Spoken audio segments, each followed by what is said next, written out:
Hi, and welcome back to this episode of Small Chat. It got me thinking, so many of you had voted about feeling lonely most of the time, and it made me sad. So many of us feel that way. So I thought, what can we all do about it? There are things we can do about it because, we were made to be social creatures. We studies have shown that we thrive when we have social interactions with others, and increases your dopamine and all those good things. What can we do to be around other people more and not drive our social anxiety crazy? So I think looking for groups in your area that does activities that you enjoy, like hobby groups and things. You can look and see what's going on in your community, things you can attend. I know I'm more likely to attend something if there's activities going on rather than just sitting around talking. So, if I have an interest in photography, I can look and see, are there any photography groups in my area that I could join and go try one, see what it's like. If I don't like it, I don't ever have to go back again, do I?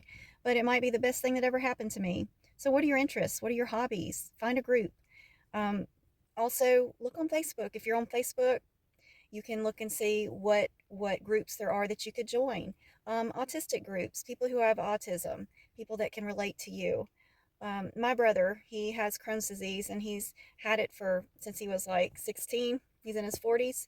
I've told him if he could find a group that he can relate to of people going through what he's going through. He's very lonely with his condition. You guys that too, and I tell myself that too. What if we challenged ourselves this month to find one group somewhere, community on Facebook that we could join and see what happens?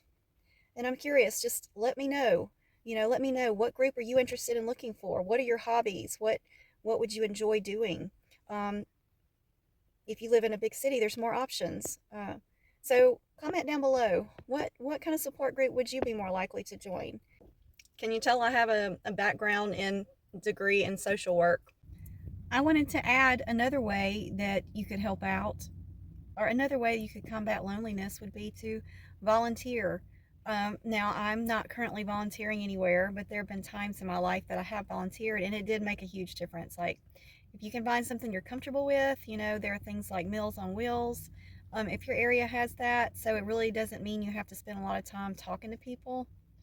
It just means, you're bringing them something they're needing, and being a blessing to somebody in that way. So there are ways you can volunteer where you don't have to necessarily be around a lot of people. Or helping out the Humane Society. You really love animals. Maybe you want to be around pets a lot. You could volunteer somewhere like that. Maybe you would enjoy working at a food pantry where you can put food away that comes in, or bagging it up to be given out to people that come and get food. So you could check for local food pantries and see if that was something you would be enjoying doing as well. If you like organizing, hey, stacking things up, you're good at it, they might could use you. And then the third way, again, I've mentioned before, but is counseling. If you can find a counselor, if you have availability to get seen, it's a really good way to help out.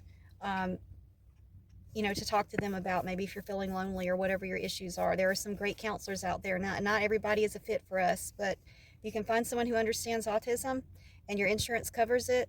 I would highly recommend it. Some churches do counseling for free, especially if you're a member there. So that's another option you could check into. And thanks for watching this video. We'll see you in the next one. Bye.